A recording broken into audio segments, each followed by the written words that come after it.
Hello students, आप सभी का हमारे इस यूट्यूब चैनल में स्वागत है। स्टूडेंट्स, हम इंट्रोडक्टरी माइक्रो इकोनॉमिक्स का पेपर सॉल्व कर रहे हैं, जो कि हमारे पास फर्स्ट सेमेस्टर का पेपर है। क्वेश्चन नंबर 2A पे पहुंच चुके हैं। Question number 2A, there was a severe drop in MP। ठीक है, the damage wheat crop last year. ठीक है, एक बेसिकली हमारे पास सूखा पड़ा है और वीट यानी गेहूँ की क्रॉप जो है वो ख़राब हो चुकी है। ठीक है, the price of wheat doubled in the first 3 months, यानी जो गेहूं की कीमत जो है वो पहले 3 मंथ में डबल हो चुकी है। फर्स्ट है, explain the increase in wheat price using supply and demand diagram. Second, what will be the drop effect the equilibrium price and quantity of bread. ठीक है, तो ये हमारे पास क्वेश्चन है, इसको हमें सॉल्व करना है। ठीक है, तो स्टूडेंट्स पहले फर्स्ट पार्ट के लिए अगर हम बात करें, increase in wheat price,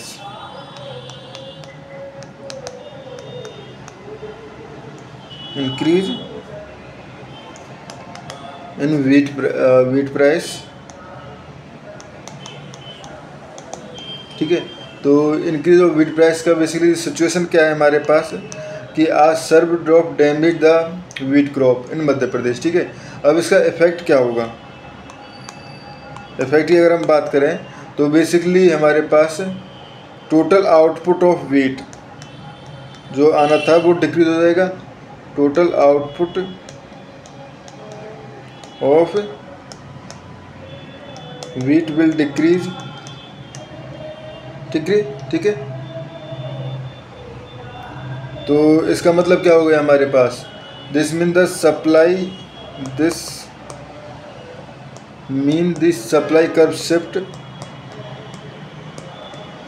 shift S2 S1 because basically less wheat जो है वो कम अवेलेबल है। ठीक है, एट एवरी किसी प्राइस पे अब कम अवेलेबल होगा। जैसे पहले 40 रुपये kg था, अब हो जाएगा 60 रुपये kg। ठीक है, अब 40 पे हम कहें, 40 पे अब होगा 750 ग्राम। ठीक है, उसके बाद डिमांड फॉर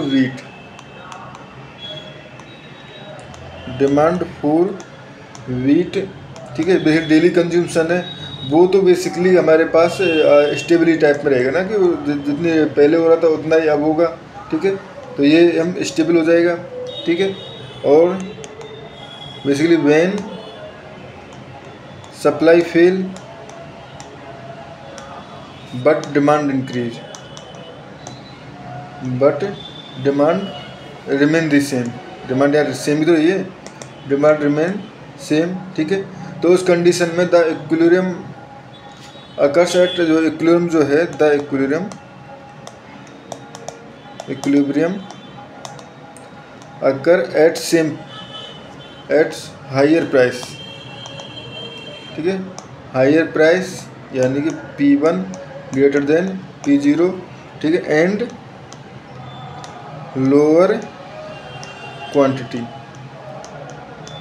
यानी कि Q1 लेस देन Q0 पे। ठीक है, तो अब अगर मैं ग्राफ को इस तरह से बनाना चाहूँ तो ये इस तरह से बन जाएगा, देखो। ठीक है, ये हमने ग्राफ बनाना चालू किया। यहाँ पे इधर y एक्सिस पे हमने प्राइस का लिख लिया। ठीक है, यहाँ पे हमने लिख लिया क्वांटिटी। ठीक है, स्टूडेंट्स, अब अगर हम देखें तो बेसिकली डिमांड जो है वो उसका कर्व जो जाएगा वो इस तरह से जाएगा। ठीक है, और जबकि हम सप्लाई की बात करें तो सप्लाई जो है वो इस तरह से इंक्रीज होगी, एंड न्यू सप्लाई बेसिकली ये हो गया हमारे पास S0। ठीक है, या S, और न्यू सप्लाई जो होगी वो इस तरह से होगी। ठीक है, तो यहाँ पे हम कह सकते हैं E0 इक्वल टू 4 किसी नंबर पे। ठीक है, एंड यहाँ पे हो जाएगा हमारे पास E1। ठीक है स्टूडेंट्स, E1 और E2।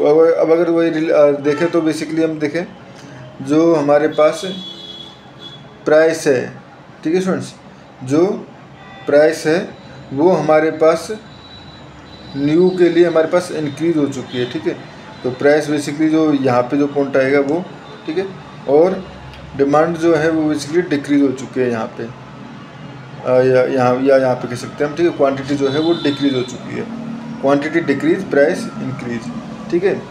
अब सेकंड पार्ट की तरफ मूव करते हैं, effect on bread market. Effect on bread market, ठीक है। तो ब्रेड मार्केट पे क्या इफेक्ट होगा, ठीक है। तो यहाँ पे हम देखें तो basically bread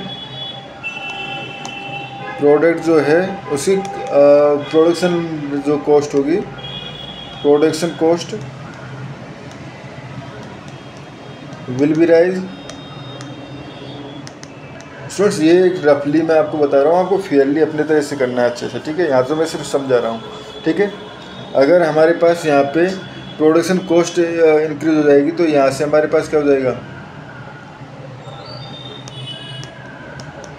supply curve of bread का जो है वो बेसिकली एस से किसी S1 पे चेंज हो जाएगा, ठीक है। सप्लाई कर्व जो है, क्योंकि उसके लिए जो भी सप्लाई कर पा रहे हैं वो, ठीक है। Basically since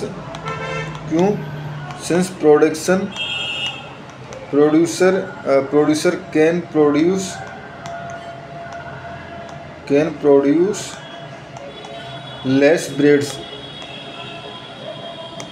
at same time at same cost. और सेम कॉस्ट पे जो प्रोड्यूसर जो है वो कम जो ब्रेड है वो प्रोड्यूस कर पाएगा, ठीक है। एंड बेसिकली ये लेके चल सकते हैं कि डिमांड ऑफ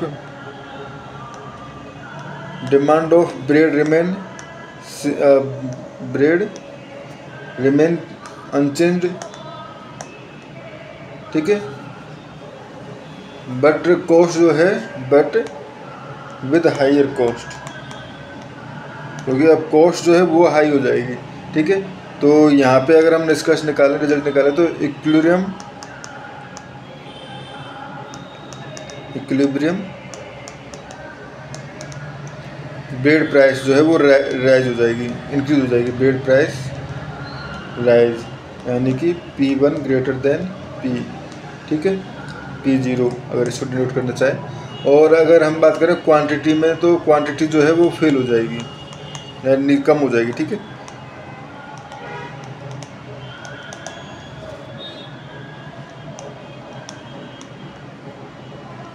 ब्रेड क्वांटिटी जो है वो Q1 लेस देन Q0, ठीक है।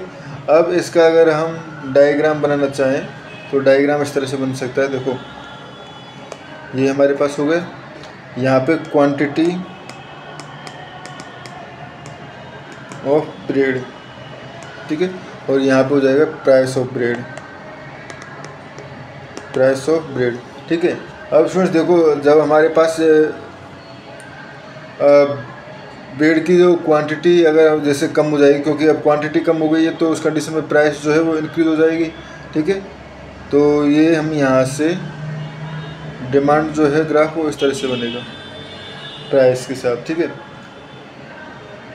ये डिमांड का ग्राफ हो गया, डिमांड, ठीक है।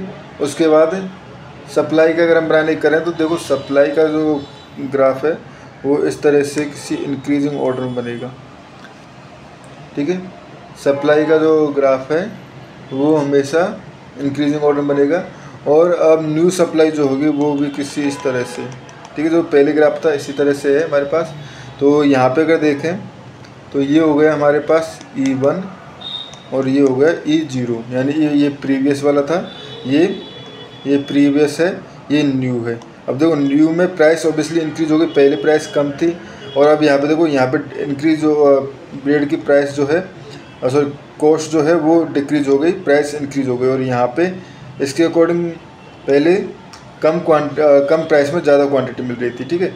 तो ये हमारे पास इसका सीधा सॉल्यूशन है स्टूडेंट्स, ठीक है। तो इस क्वेश्चन में स्टूडेंट्स इतना ही। नेक्स्ट क्वेश्चन में क्वेश्चन नंबर 2B हम सॉल्व करेंगे।